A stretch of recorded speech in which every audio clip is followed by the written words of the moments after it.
I mean, it's a lot. There's so many parts to it.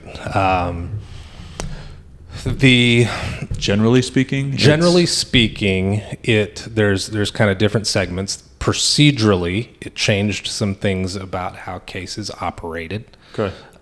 So things like plaintiffs being able to dismiss a case on their own as opposed to seeking permission, those are not that controversial.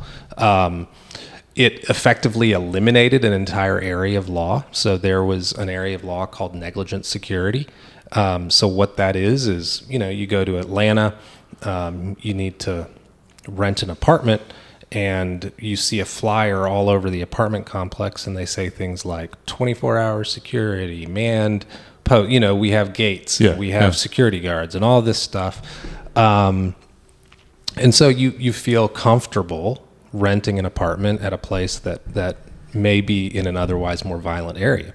And so you enter into that economic transaction with them, and then, somewhere in the complex there's a murder, and that bullet, one of those bullets goes into your apartment and kills you or your friend or something like that, right? It's a stray bullet.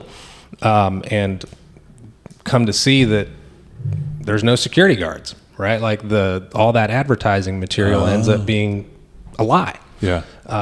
You sue them, and you do the discovery, which means you seek the facts and the information, and you realize like they've never had security guards, or their security guards were drunk, or they, whatever.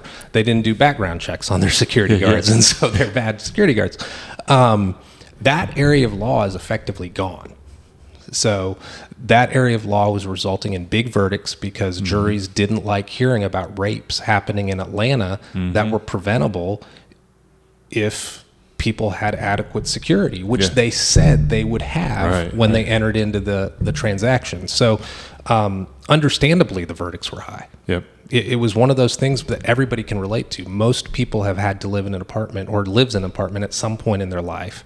They remember seeing the gated security, it lulls you into a belief, and then when large companies just don't do anything with that, they get upset.